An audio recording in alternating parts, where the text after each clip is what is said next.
আসসালামু আলাইকুম ওয়া রাহমাতুল্লাহি ওয়া বারাকাতুহু। সম্মানিত হে জান্নাতি বন্ধুগণ, আজকে আমরা হযরত আবু বকর সিদ্দিক রাদিয়াল্লাহু তাআলা আনহু সম্পর্কে সংক্ষিপ্ত জানার চেষ্টা করব ইনশাআল্লাহ। হযরত আবু বকর সিদ্দিক, নাম আব্দুল্লাহ, সিদ্দিক ও আতিক তার উপাধি, ডাকনাম বা কুনিয়াত আবু বকর। পিতার নাম ওসমান এবং কুনিয়াত আবু কুহাফা। মাতার নাম সালমা, কুনিয়াত উম্মুল খায়ের। কুরাইশ বংশের উপর দিকে ষষ্ঠ পুরুষ মুররাতে গিয়ে রাসূলুল্লাহ সাল্লাল্লাহু আলাইহি ওয়াসাল্লামের নসবের সাথে তার নসব মিলিত হয়েছে। রাসূলুল্লাহ সাল্লাল্লাহু আলাইহি ওয়াসাল্লাম এর জন্মের 2 বছরের কিছু বেশি সময় পর তিনি জন্মগ্রহণ করেন। অনুরূপ সময়ের ব্যবধানে তারা উভয়েই ইন্তিকাল করেন। তাই মৃত্যুকালে তার বয়স হয়েছিল রাসূলুল্লাহ সাল্লাল্লাহু আলাইহি ওয়াসাল্লামের বয়সের সমান। তিনি ছিলেন উজ্জ্বল গৌরবর্ণ, পাতলা, ছিপছিপে ও প্রশস্ত ললাট বিশিষ্ট। শেষ বয়সে চুল সাদা হয়ে গিয়েছিল। মেহেদির খিতাব লাগাতেন। অত্যন্ত দয়ালু ও সহনশীল ছিলেন। তিনি ছিলেন সম্মানিত কুরাইশ ব্যক্তিবর্গের অন্যতম। জ্ঞান, মেধা, অভিজ্ঞতা, বুদ্ধি, বিচক্ষণতা ও সৎ চরিত্রতার জন্য মক্কাবাসীর শ্রদ্ধার পাত্র ছিলেন তিনি। জাহেলি যুগে মক্কাবাসীদের দিয়াত বা রক্তের ক্ষতিপূরণের সমুদয় অর্থ তার কাছে জমা করা হতো। আরববাসীর নসব বা বংশ সংক্রান্ত জ্ঞানে তিনি ছিলেন সর্বশ্রেষ্ঠ বিশেষজ্ঞ। কাব্য প্রতিভাও ছিল অত্যন্ত বিশুদ্ধ ও প্রাঞ্জল। বক্তৃতা ও বাগ্মিতায় আল্লাহ প্রদত্ত যোগ্যতার অধিকারী ছিলেন তিনি। তিনি ছিলেন তার গোত্রের অত্যন্ত জনপ্রিয় ব্যক্তি, বন্ধুবৎসল ও অমায়িক ব্যক্তিত্ব। তিনি ছিলেন ব্যবসায়ী, দানশীল ও সৎ চরিত্রবান। জাহেলি যুগেও কখনো শরাব পান করেননি। তার অমায়িক মেলামেশা, পাণ্ডিত্য ও সমসাময়িক দক্ষতার কারণে অনেককেই তার সাথে বন্ধুত্ব ও সখ্যতা করত সহজেই। তার বাড়িতে প্রতিদিন মক্কার বিশিষ্ট ব্যক্তিদের নিয়মিত বৈঠক বসত। হযরত আবু বকরের পিতা আবু কুহাফা কুরাইশদের মধ্যে যথেষ্ট মর্যাদাবান ব্যক্তি ছিলেন। তিনি ছিলেন বয়োবৃদ্ধ ও সচ্ছল। তার গৃহ কেবল ব্যবসা বাণিজ্যের জন্য প্রসিদ্ধ ছিল না, সামাজিক কর্মকাণ্ডেও তার মতামত অত্যন্ত শ্রদ্ধার সাথে গ্রহণ করা হতো।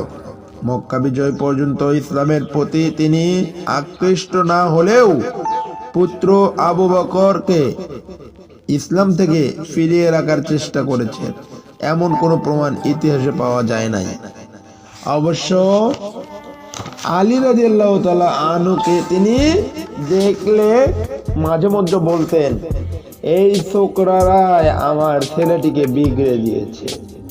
মক্কা বিজয়ের দিন রাসূলুল্লাহ সাল্লাল্লাহু আলাইহি ওয়াসাল্লামের খিদমতে হাজির হয়ে ইসলামের ঘোষণা দেন তিনি। হিজরি 14 সনে প্রায় 100 বছর বয়সে ইন্তেকাল করেন। শেষ দিকে দৃষ্টিশক্তি হারিয়ে ফেলেছিলেন তিনি। আবু বকরের মা উম্মুল খায়ের স্বামী সহ পূর্বে মক্কায় ইসলামের প্রথম পর্যায়ে ইসলাম গ্রহণ করেছিলেন। মক্কার দারুল আরকামে ইসলাম গ্রহণকারীদের মধ্যে তিনি অন্যতম। স্বামীর মতো তিনিও দীর্ঘ জীবন লাভ করেন। প্রায় 90 বছর বয়সে ছেলের খিলাফতে অধিষ্ঠিত কালে তিনি ইন্তিকাল করেন। সুবহানাল্লাহ। হযরত আবু বকরের পিতা 100 বছর জীবিত ছিলেন এবং হযরত আবু বকরের মাতা 90 বছর জীবিত ছিলেন। হযরত আবু বকর রাদিয়াল্লাহু তাআলা আনহু এর খিলাফত কালে তার মাতা ইন্তিকাল করেন। আবু বকর ছিলেন পিতার একমাত্র পুত্র সন্তান। অত্যন্ত আদর, যত্ন ও বিলাসিতার মধ্যে পালিত হন। শৈশব থেকে যৌবনের সূচনা পর্যন্ত পিতার ওপর নির্ভরশীল ছিলেন। 20 বছর বয়সে পিতার ব্যবসায়িক বাণিজ্যের দায়িত্ব নিজ কাঁধে তুলে নেন। শৈশব থেকে রাসূলুল্লাহ সাল্লাল্লাহু আলাইহি ওয়াসাল্লামের সঙ্গে আবু বকরের বন্ধুত্ব ছিল। তিনি রাসূলুল্লাহ সাল্লাল্লাহু আলাইহি ওয়াসাল্লামের অধিকাংশ বাণিজ্য সফরের সঙ্গী ছিলেন। একবার রাসূলুল্লাহ সাল্লাল্লাহু আলাইহি ওয়াসাল্লামের সঙ্গে ব্যবসা উপলক্ষে সিরিয়া যান। তখন তার বয়স প্রায় 18 বছর এবং রাসূলুল্লাহ সাল্লাল্লাহু আলাইহি ওয়াসাল্লামের বয়স 20। তারা যখন সিরিয়া সীমান্তে বিশ্রামের জন্য রাসূলুল্লাহ সাল্লাল্লাহু আলাইহি ওয়াসাল্লাম একটি গাছের নিচে বসেন, আবু বকর একটু সামনে এগিয়ে এদিক ওদিক দেখতে লাগলেন। এক খ্রিস্টান পাদ্রীর সাথে তার দেখা হয় এবং ধর্ম বিষয়ে কিছু কথাবার্তা হয়। আলাপের মাঝখানে পাদ্রী জিজ্ঞেস করেন, ওখানে গাছের নিচে কে?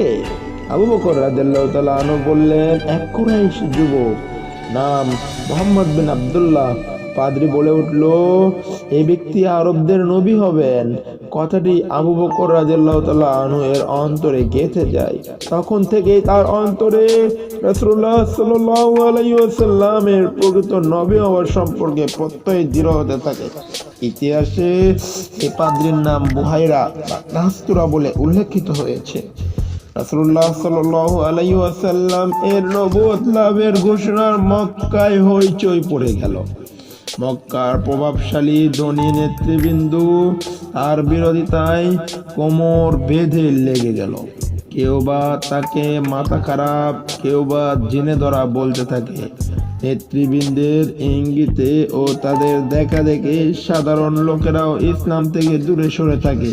কুরাইশদের ধনবান ও সম্মানী ব্যক্তিদের মধ্যে একমাত্র আবু বকর রাসূলুল্লাহ সাল্লাল্লাহু আলাইহি ওয়াসাল্লামকে সঙ্গ দেন, তাকে সাহস দেন এবং বিনা দ্বিধায় তার নবুয়তের প্রতি ঈমান আনেন। এই প্রসঙ্গে রাসূল সাল্লাল্লাহু আলাইহি ওয়াসাল্লাম বলেছেন, আমি যাকে ইসলামের দাওয়াত দিয়েছি একমাত্র আবু বকর ছাড়া প্রত্যেকের মধ্যে কিছু না কিছু দ্বিধার ভাব লক্ষ্য করেছি।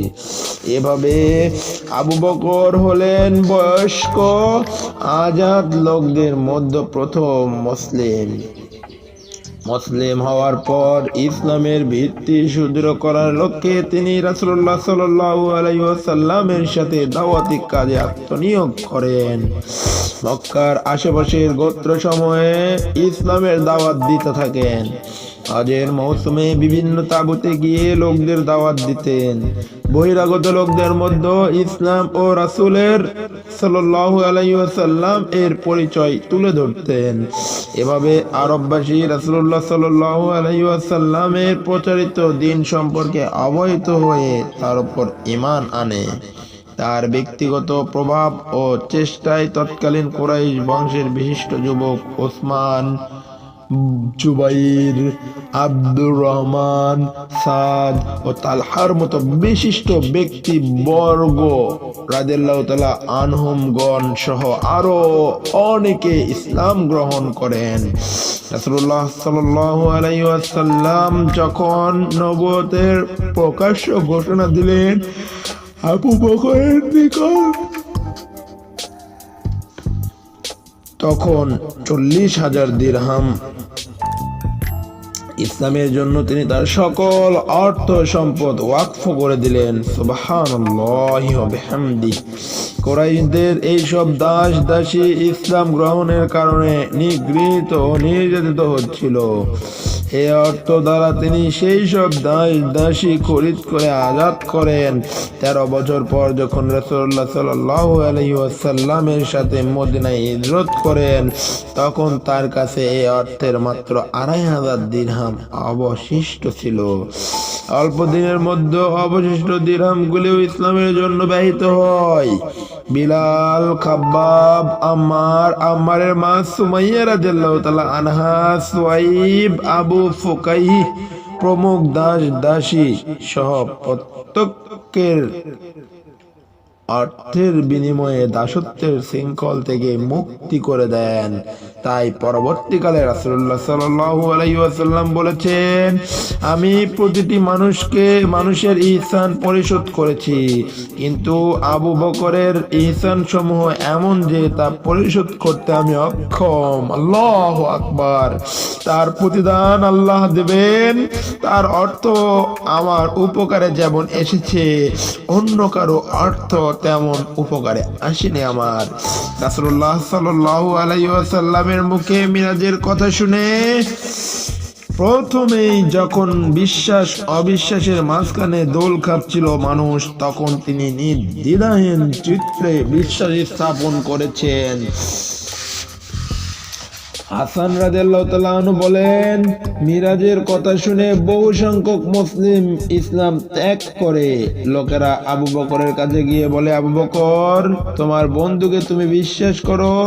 সে বলেছে সে নাকি গত রাতে বাইতুল মাকদাসে গিয়েছে, সেখানে সে নামাজ পড়েছে, অতঃপর মক্কায় ফিরে এসেছে।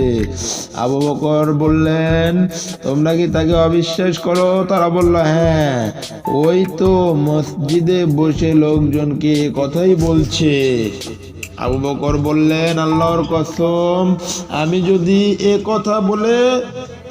এ কথা বলে থাকেন তাহলে তিনি সত্য কথা বলেছেন। সুবহানাল্লাহ। এতে অবাক হওয়ার কি দেখলে? তিনি তো আমাকে বলে থাকেন তার কাছে আল্লাহর কাছ থেকে ওয়াহি আসে, আকাশ থেকে ওহী আসে মাত্র এক মুহূর্তের মধ্যে। তার সে কথাও আমি বিশ্বাস করি। তোমরা যে ঘটনায় বিস্ময় প্রকাশ করছো এটা তার চেয়ে বিস্ময়কর। তারপর তিনি রাসূলুল্লাহ সাল্লাল্লাহু আলাইহি ওয়াসাল্লামের কাছে গিয়ে হাজির হলেন, জিজ্ঞেস করলেন, হে আল্লাহর রাসূল, আপনি কি জনগণকে বলেছেন যে গত রাতে বাইতুল মাকদাস ভ্রমণ করেছিলেন? তিনি বললেন, হ্যাঁ। আবু বকর রাদিয়াল্লাহু তাআলা আনহু বললেন, আপনি ঠিক বলেছেন, আমি সাক্ষ্য দিচ্ছি আপনি নিঃসন্দেহে আল্লাহর রাসূল। রাসূলুল্লাহ সাল্লাল্লাহু আলাইহি ওয়াসাল্লাম বললেন, হে আবু বকর, তুমি সিদ্দিক। এভাবে আবু বকর সিদ্দিক উপাধিতে ভূষিত হলেন। মক্কায় রাসূলুল্লাহ সাল্লাল্লাহু আলাইহি ওয়াসাল্লামের অভ্যাস ছিল প্রতিদিন সকাল সন্ধ্যায় আবু বকরের বাড়িতে ভ্রমণ করা, কোনো বিষয়ে পরামর্শের প্রয়োজন হলে তার সাথে পরামর্শ করা। রাসূল সাল্লাল্লাহু আলাইহি ওয়াসাল্লাম দাওয়াত ও তাবলীগের উদ্দেশ্যে কোথাও গেলে তিনিও সাধারণত সঙ্গে থাকতেন। মুসলিমদের ওপর মুশরিকদের অত্যাচার চরম আকার ধারণ করলে একবার তিনি হাবশায় হিজরত করার সিদ্ধান্ত গ্রহণ করেছিলেন, কিন্তু ইবনু দাগিনা নামক এক গোত্রপতি তাকে এই সিদ্ধান্ত থেকে বিরত রাখেন। তিনি কুরাইশদের হাত থেকে এ সত্যে নিরাপত্তা দেন যে আবু বকর প্রকাশ্যে সালাত আদায় করবেন না, কিন্তু দীর্ঘদিন এই সত্য পালন করা তার পক্ষে অসম্ভব হয়ে দাঁড়ায়। তিনি ইবনু দাগিনার নিরাপত্তা ফিরিয়ে দেন এবং অন্যান্য মুসলিম ভাইদের যে অবস্থা হয় সন্তুষ্ট চিত্রে তা গ্রহণের জন্য প্রস্তুত হয়ে যান।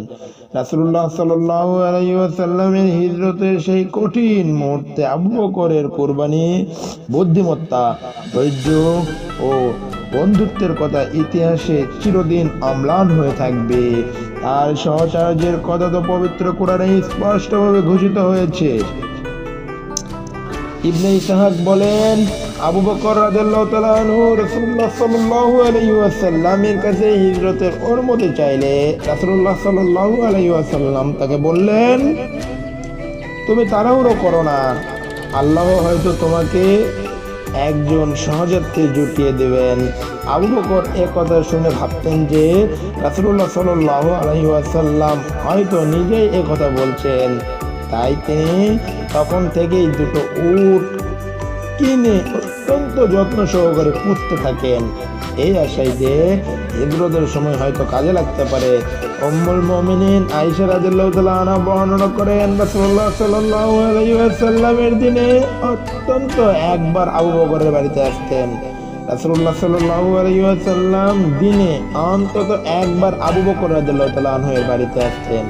যেদিন হিজরতের অনুমতি পেলেন সেদিন দুপুরে আমাদের বাড়িতে আসলেন, এমন সময় কখনো তিনি আসতেন না। তাকে দেখা মাত্র আবু বকর বলে উঠলেন, নিশ্চয়ই কিছু একটা ঘটেছে, তা না হলে এমন সময় রাসূলুল্লাহ সাল্লাল্লাহু আলাইহি ওয়াসাল্লাম আসতেন না। তিনি বাড়িতে প্রবেশ করলে আবু বকর রাদিয়াল্লাহু তাআলা আনহু তার খাটের একধারে সরে বসলেন। রাসূলুল্লাহ সাল্লাল্লাহু আলাইহি ওয়াসাল্লাম বললেন, তোমার এখানে অন্য যারা আছে তাদেরকে আমার কাছ থেকে সরিয়ে দাও। আবু বকর বললেন, হে আল্লাহর রাসূল, আমার দুই মেয়ে ছাড়া আর কেউ নেই, আপনার কি হয়েছে? রাসূলুল্লাহ সাল্লাল্লাহু আলাইহি ওয়াসাল্লাম বললেন, আল্লাহ আমাকে হিজরত করার অনুমতি দিয়েছেন। আবু বকর রাদিয়াল্লাহু তাআলা আনহু জিজ্ঞেস করলেন, আমিও কি সঙ্গে যেতে পারবো? রাসূলুল্লাহ সাল্লাল্লাহু আলাইহি ওয়াসাল্লাম বললেন, হ্যাঁ যেতে পারবে। আয়েশা রাদিয়াল্লাহু তাআলা আনহা বললেন, সে দিনের আগে আমি জানতাম না যে মানুষ আনন্দের অতিশয্যেও এত কাঁদতে পারে। আমি আবু বকর রাদিয়াল্লাহু তাআলা আনহুকে সেদিন কাঁদতে দেখেছি। সুবহানাল্লাহ। অতঃপর আবু বকর রাদিয়াল্লাহু তাআলা আনহু বললেন, হে আল্লাহর রাসূল, এই দেখুন আমি এই উট দুটো এই কাজের জন্য আগে থেকেই প্রস্তুত করে রেখেছি। তারা আব্দুল্লাহ ইবনে উরাইকাতকে পথ দেখিয়ে নেয়ার জন্য ভাড়া করে সাথে নিলেন। সে ছিল মুশরিক তবে বিশ্বাসভাজন। রাতের আঁধারে তারা আবু বকরকে বাড়ির পেছন দরজা দিয়ে বের হলেন। আবু বকরের বাড়ির পেছন দরজা দিয়ে বের হলেন এবং মক্কার নিম্নভূমিতে সাওয়ার পর্বতের একটি গুহায় আশ্রয় নিলেন। হাসান বসরি রাদিয়াল্লাহু তাআলা আনহু থেকে ইবনে হিশাম বর্ণনা করেছেন, তারা রাত্রে সাওয়ার পর্বতের গুহায় পৌঁছেন রাসূলুল্লাহ সাল্লাল্লাহু আলাইহি ওয়াসাল্লামের প্রবেশের আগে। আবু বকর রাদিয়াল্লাহু তাআলা আনহু গুহায় প্রবেশ করলেন, সেখানে কোনো হিংস্র প্রাণী বা সাপ বিচ্ছু আছে কিনা তা দেখে নিলেন। রাসূলুল্লাহ সাল্লাল্লাহু আলাইহি ওয়াসাল্লামকে বিপদমুক্ত রাখার উদ্দেশ্যেই তিনি এইরূপ ঝুঁকি নিয়েছিলেন। মক্কায় উম্মুল মুমিনিন খাদিজার ওফাতের পর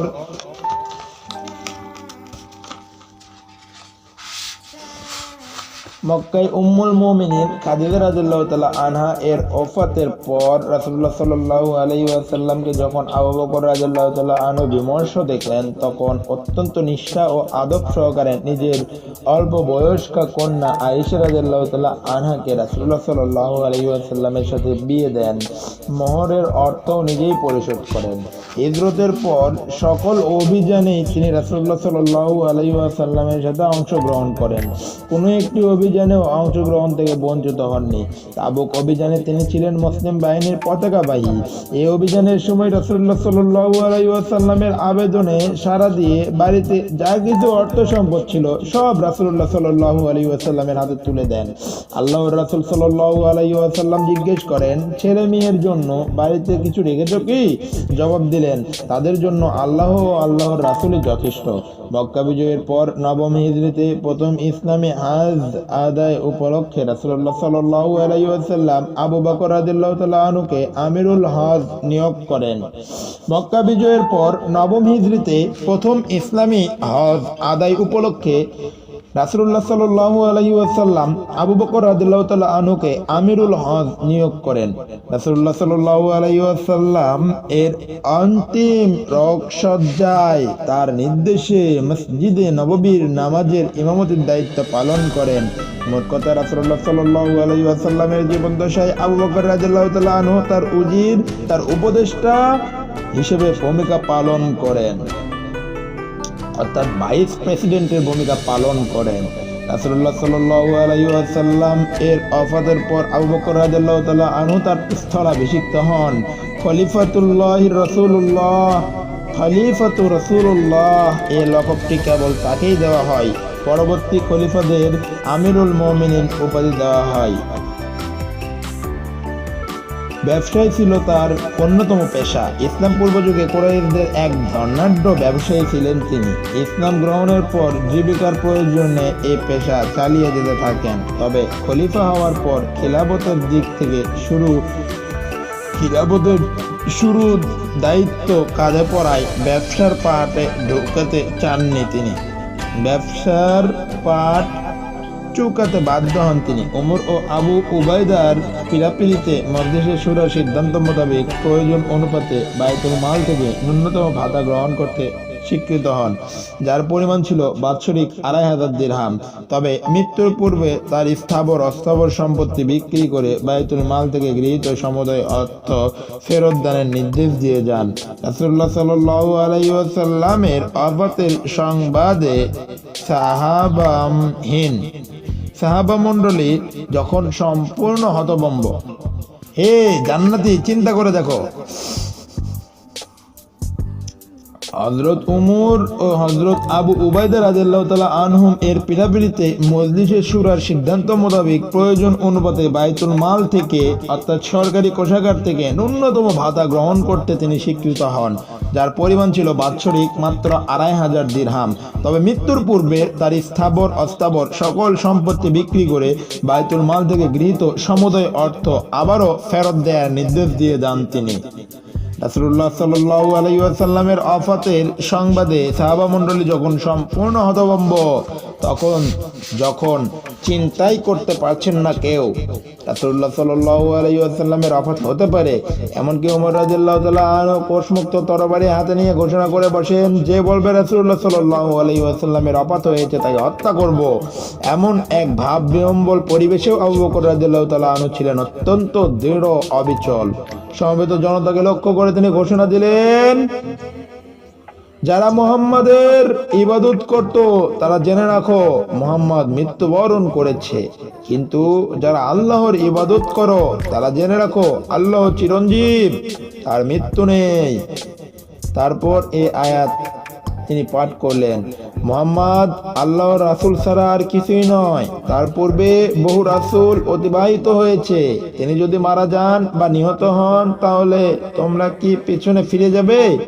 যারা পেছনে ফিরে যাবে তারা আল্লাহর কোনোই ক্ষতি করতে পারবে না। যারা কৃতজ্ঞতা প্রকাশ করে শীঘ্রই আল্লাহ তাদের প্রতিদান দিবেন। সূরা আল ইমরান 144 নম্বর আয়াতে।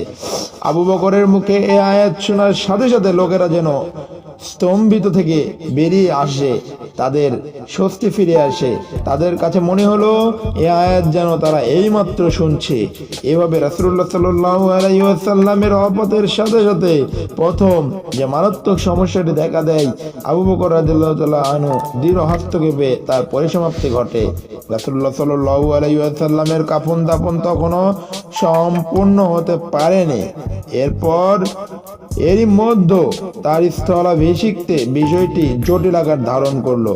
মদিনার জনগণ, বিশেষত আনসাররা সাকিফা বানি সাঈদা নামক স্থানে সমবেত হলো। আনসাররা দাবি করলো, যেহেতু আমরা রাসূলুল্লাহ সাল্লাল্লাহু আলাইহি ওয়াসাল্লামকে আশ্রয় দিয়েছি, নিজেদের জান মালের বিনিময়ে দুর্বল ইসলামকে সবল শক্তিশালী করেছি, আমাদের মধ্য থেকে কাউকে রাসূলুল্লাহ সাল্লাল্লাহু আলাইহি ওয়াসাল্লামের স্থলাভিষিক্ত করতে হবে। মুহাজিরদের কাছে এই দাবি গ্রহণযোগ্য হলো না। তারা বলল, ইসলামের বীজ আমরা বপন করেছি এবং আমরাই তাতে পানি সিঞ্চন করেছি, সুতরাং আমরাই খিলাফতের অধিকতর হকদার। পরিস্থিতি ভিন্ন দিকে মোড় নিল। আবু বকর রাদিয়াল্লাহু তাআলা আনহুকে ডাকা হলো।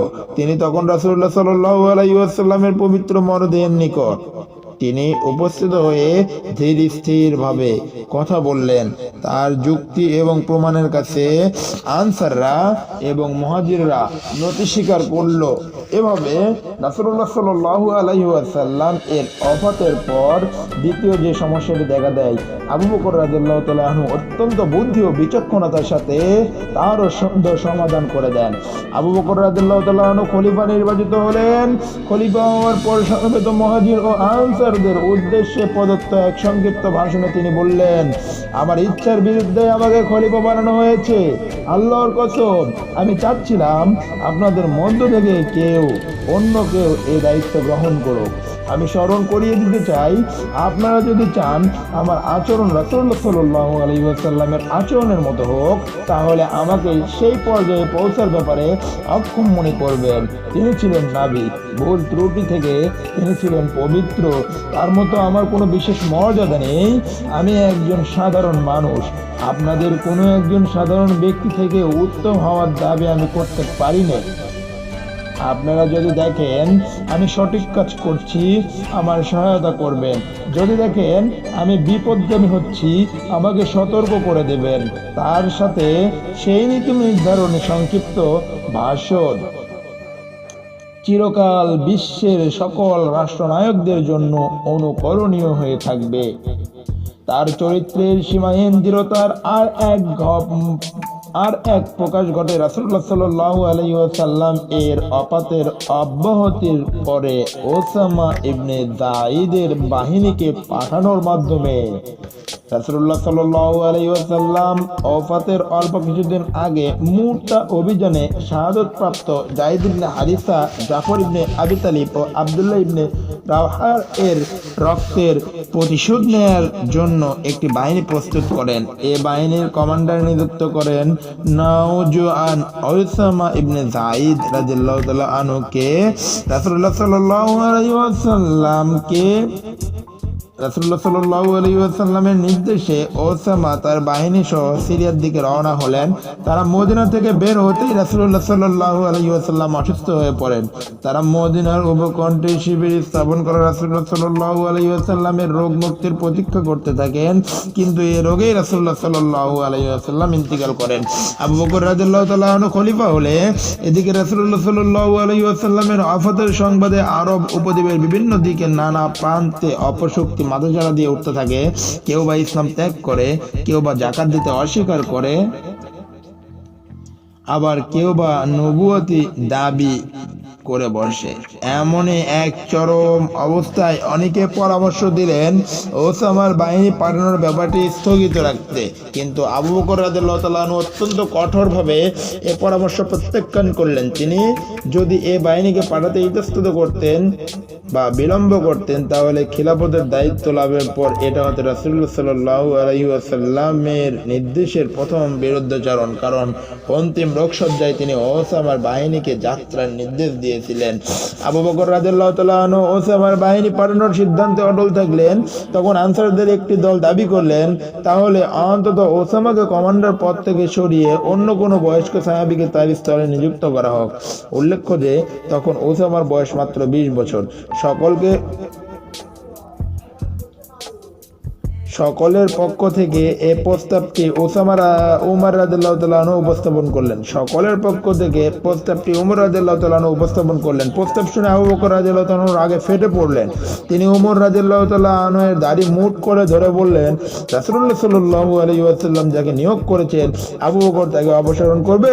এভাবে এই প্রস্তাব তিনি প্রত্যাখ্যান করেন। উমরও ছিলেন ওসামার এ বাহিনীর অন্তর্ভুক্ত একজন সৈনিক, অথচ নতুন খলিফার জন্য তখন তার মদিনায় থাকা অত্যন্ত প্রয়োজন। খলিফা ইচ্ছা করলেন তাকে নিজেই মদিনায় থেকে যাওয়ার নির্দেশ দিতে পারতেন, কিন্তু তিনি ওসামার ক্ষমতায় হস্তক্ষেপ না করে তার কাছে আবেদন জানালেন ওমরকে মদিনায় রেখে যাওয়ার জন্য। ওসামা খলিফার আবেদন মঞ্জুর করলেন, কারণ আবু বকর রাদিয়াল্লাহু তাআলা আনহু বুঝেছিলেন ওসামার নিয়োগকর্তা খোদ রাসূলুল্লাহ সাল্লাল্লাহু আলাইহি ওয়াসাল্লাম। সুতরাং এক্ষেত্রে ওসামার ক্ষমতা তার ক্ষমতার ওপরে। এভাবে আবু বকর রাদিয়াল্লাহু তাআলা আনহু রাসূলুল্লাহ সাল্লাল্লাহু আলাইহি ওয়াসাল্লামের আদেশ যথাযথভাবে বাস্তবায়ন করেন এবং তার সামান্যতম বিরুদ্ধাচরণ থেকেও বিরত থাকেন। রাসূলুল্লাহ সাল্লাল্লাহু আলাইহি ওয়াসাল্লামের ওফাতের পর আব্বাস এবং জুবিয়ান গোত্রদ্বয় যাকাত দিতে অস্বীকৃতি জানায়। বিষয়টি নিয়ে খলিফার দরবারে পরামর্শ হয়। সাহাবীদের অনেককেই তাদের বিরুদ্ধে সমসাময়িক অভিযান না চালানোর পরামর্শ দেন, কিন্তু আবু বকর রাদিয়াল্লাহু তাআলা আনহু অটল। তিনি বললেন, আল্লাহর কসম রাসূলুল্লাহ সাল্লাল্লাহু আলাইহি ওয়াসাল্লামের যুগে উটের যে বাচ্চাটিরও যাকাত পাঠানো হতো, এখন যদি কেউ তা দিতে অস্বীকার করে আমি তার বিরুদ্ধে যুদ্ধ ঘোষণা করব। কিছু লোক নবুয়তের মিথ্যা দাবিদার ছিল। আবু বকর রাদিয়াল্লাহু তাআলা আনহু অসীম সাহস ও দৃঢ়তা সহকারে এইসব ভণ্ড নবীর বিরুদ্ধে অভিযান পরিচালনা করে ইসলামের বিরুদ্ধে সকল ষড়যন্ত্র নস্যাৎ করে দেন। তাই ইতিহাসবিদরা মন্তব্য করেছেন, আল্লাহর সাহায্য ও সহায়তার পর আবু বকর এর দৃঢ়তা না আল্লাহর সাহায্য ও সহযোগিতার পর যদি আবু বকরের এ দৃঢ়তা না হতো, মুসলিম জাতির ইতিহাস হয়তো অন্যভাবে লেখা হতো। এমনটি সম্ভব হয়েছে এজন্য যে আবু বকর রাদিয়াল্লাহু তাআলা আনহু এর স্বভাবে দুটি পরস্পর বিরোধী গুণের সমাবেশ ঘটেছে, সীমাহীন দৃঢ়তা ও কোমলতা। এ কারণে তার চরিত্রে সর্বদা একটা ভারসাম্য বিরাজ ছিল। কোনো ব্যক্তির স্বভাবে যদি এ দুটি গুণের কেবল একটি বর্তমান থাকে তবে অন্যটি থাকে অনুপস্থিত, তখন তার চরিত্রের ভারসাম্য বিনষ্ট হওয়ার সময় সম্ভাবনা থাকে। কিন্তু আল্লাহর অনুগ্রহে এ দুটি গুণ তার চরিত্রে সমানভাবে বিদ্যমান ছিল। আবু বকর রাদিয়াল্লাহু তাআলা আনহু যদিও মুসলিমদের নেতা ও খলিফা ছিলেন, তবুও তার জীবন ছিল খুব অনাড়ম্বর।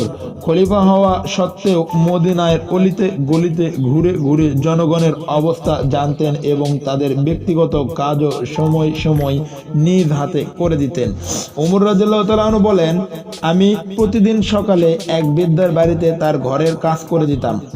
প্রতিদিনের মতো একদিন তার বাড়িতে উপস্থিত হলে বৃদ্ধা বললেন, আজ কোনো কাজ নেই, এক নেককার ব্যক্তি তোমার আগেই কাজগুলি শেষ করে গেছে। ওমর রাদিয়াল্লাহু আনহু পরে জানতে পারেন সেই নেককার লোকটি হযরত আবু বকর রাদিয়াল্লাহু তাআলা আনহু। খলিফা হওয়া সত্ত্বেও এভাবে এক অনাথ ও বৃদ্ধার কাজ করে দিয়ে যেতেন। আবু বকর রাদিয়াল্লাহু তাআলা আনহু মাত্র 2.5 বছরের মতো খিলাফত পরিচালনা করেছেন, তবে তার এই সময়টুকু ইসলামের ইতিহাসে অত্যন্ত গুরুত্বপূর্ণ বলে বিবেচিত হয়। রাসূলুল্লাহ সাল্লাল্লাহু আলাইহি ওয়াসাল্লামের ওয়াফাতের পর তার সর্বাধিক উল্লেখযোগ্য অবদান ছিল মুসলিম উম্মাহর ঐক্য ও সংহতি বজায় রাখা, আরবের বিদ্রোহ সমূহ নির্মূল করা। রাষ্ট্র ও সরকারকে তিনি এত মজবুত ভিত্তির উপরে প্রতিষ্ঠিত করেন যে মুসলিমরা ইরান ও রোমের মতো দুই পরাশক্তির বিরুদ্ধে যুদ্ধ ঘোষণা করতে সাহসী হন এবং অল্প সময়ের মধ্যে তাদের বহু অঞ্চল দখল করে নেন। আবু বকর রাদিয়াল্লাহু তাআলা আনহু আরেকটি অবদান পবিত্র কুরআনের সংকলন ও সংরক্ষণ। তার খেলাফতকালেই প্রথম অধ্যায়ে আরবের বিভিন্ন স্থানে বিদ্রোহ দেখা দেয়। এইসব বিদ্রোহ দমন করতে গিয়ে কয়েকশো হাফেজে কোরআন শাহাদত বরণ করেন। শুধুমাত্র মুসাইলামা কাযযাবের সাথে যে যুদ্ধ হয় তাতেই 700 হাফেজে শহীদ হন। তাতে হাফেজে কোরআন শহীদ হন 700 জন। অতঃপর ওমর রাদিয়াল্লাহু তাআলা আনহু এর পরামর্শে আবু বকর রাদিয়াল্লাহু তাআলা আনহু সম্পূর্ণ কোরআন এক স্থানে গ্রন্থাগারে সংকলন করেন এবং কপিটি নিজের কাছেই সংরক্ষণ করেন। ইতিহাসে কোরআনের এই আদি কপিটি মাসহাফে সিদ্দিকি নামে পরিচিত। পরবর্তীকালে ওসমান রাদিয়াল্লাহু তাআলা আনহু এর যুগে কোরআনের যে কপিটি করা হয় তা মূলত মাসহাফে সিদ্দিকীর অনুলিপি মাত্র। পবিত্র কোরআন ও রাসূলের বাণীতে আবু বকর রাদিয়াল্লাহু তাআলা আনহু এর সীমাহীন মর্যাদা ও সম্মানের কথা বহুবার বহু স্থানে ঘোষিত হয়েছে। আবু বকর রাদিয়াল্লাহু তাআলা আনহু রাসূলুল্লাহ সাল্লাল্লাহু আলাইহি ওয়াসাল্লাম থেকে যেসব হাদিস বর্ণনা করেছেন, আল্লামা জাহাবি তাসকিরাতুল হুফাজ গ্রন্থে উল্লেখ করেছেন। হাদিস বর্ণনার ক্ষেত্রে তিনি ছিলেন অত্যন্ত সতর্ক। অত্যাধিক সতর্কতার কারণে তার বর্ণিত হাদিসের সংখ্যা অন্যদের তুলনায় খুব কম। হযরত উমর, ওসমান, আব্দুর রহমান ইবনে আউফ, ইবনে মাসউদ, ইবনে ওমর, ইবনে আমর, ইবনে আব্বাস, হুযায়ফা, যায়েদ ইবনে সাবিত, উকবা, মাকাল, আনাস, আবু হুরায়রা, আবু উমামা, আবু বারাজা, আবু মুসা, তার দুই কন্যা আয়েশা ও আসমা রাদিয়াল্লাহু তাআলা আনহুম প্রমুখ সাহাবীগণ থেকে তিনি হাদিস বর্ণনা করেছেন। বিশিষ্ট তাবেঈরাও তার থেকে হাদিস বর্ণনা করেছেন। 13 হিজরির 7 জুমাদুল আখির আবু বকর রাদিয়াল্লাহু তাআলা আনহু জ্বরে আক্রান্ত হন। 15 দিন রোগাক্রান্ত থাকার পর হিজরি 13 সনের 21 জুমাদুল আখিরে মোতাবেক 634 খ্রিস্টাব্দের আগস্ট মাসে ইন্তেকাল করেন। আয়েশা রাদিয়াল্লাহু তাআলা আনহা এর হুজরায় রাসূলুল্লাহ সাল্লাল্লাহু আলাইহি ওয়াসাল্লামের পাশে একটু পূর্ব দিকে তাকে দাফন করা হয়। তিনি 2 বছর 3 মাস 10 দিন খিলাফতের দায়িত্ব পালন করেন। আমা তাওফিকি ইল্লা বিল্লাহ। ইসলামের এক মহান অকুতোভয় বীর প্রথম খোলাফায়ে রাশেদিন এভাবে